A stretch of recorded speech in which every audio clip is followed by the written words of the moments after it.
ఆంధ్రప్రదేశ్ రాష్ట్రంలో సాగునీటి సంఘాల ఆవశ్యకత ప్రాధాన్యత మీ అందరికీ కూడా తెలుసున్నది. ఎందుకంటే విడిపోయినటువంటి యొక్క నవ్యాంధ్రప్రదేశ్ రాష్ట్రానికి వ్యవసాయం రైతాంగం ఈవేళ అత్యంత ప్రాణం అనే విషయం కూడా గుర్తుపెట్టుకోవాల్సిన అవసరం ఉంది. ఇటువంటి స్థితిలో అటువంటి వ్యవసాయాన్ని రక్షించుకోవాలి, రైతాంగాన్ని కాపాడుకోవాలనేటువంటి ఆలోచనతోటి గతంలో తెలుగుదేశం ప్రభుత్వంలో మరి ఆ రోజు 2015లో మరి ఆఖరుగా ఈ ఆంధ్రప్రదేశ్ రాష్ట్రంలో సాగునీటి సంఘ ఎన్నికలు జరిగినటువంటి పరిస్థితి మీ అందరికీ తెలుసు.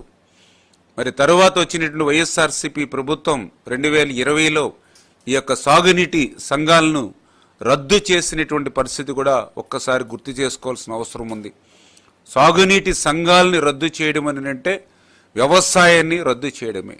సాగునీటి సంఘాలని రద్దు చేయడం అని అంటే రైతాంగాన్ని రద్దు చేయడమే, వ్యవసాయ శాఖను రద్దు చేయడమే అని చెప్పి ఈవేళ రాష్ట్ర రైతాంగం భావిస్తున్నటువంటి పరిస్థితి.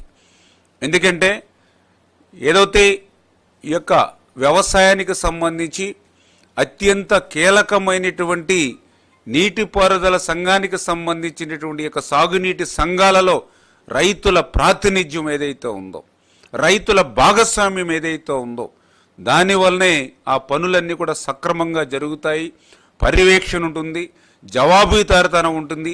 అందుకే సాగునీటి సంఘాలు రైతులకు అత్యంత మేలు జరుగుతాయని చెప్పి రైతులు భావిస్తున్నటువంటి తరుణంలో ఆ రోజు వైఎస్ఆర్సీపీ ప్రభుత్వం ఆ నీటి సంఘాలని రద్దు చేసినటువంటి పరిస్థితిని ఇవాళ రైతాంగం అంతా కూడా తీవ్రంగా మరి ఖండించడంతో మరి మొన్న జరిగినటువంటి ఎన్నికల్లో వైఎస్ఆర్సీపీకి ఆ యొక్క 11 సీట్లు ఘోర పరాభవం, ఒక రకంగా ప్రతిపక్ష హోదా కూడా రాకుండా ఫలితాలు వచ్చాయని అంటే రైతు వ్యతిరేక విధానాల వల్లే ఆ యొక్క వైఎస్ఆర్సీపీ ప్రభుత్వానికి అటువంటి పరిస్థితి వచ్చింది.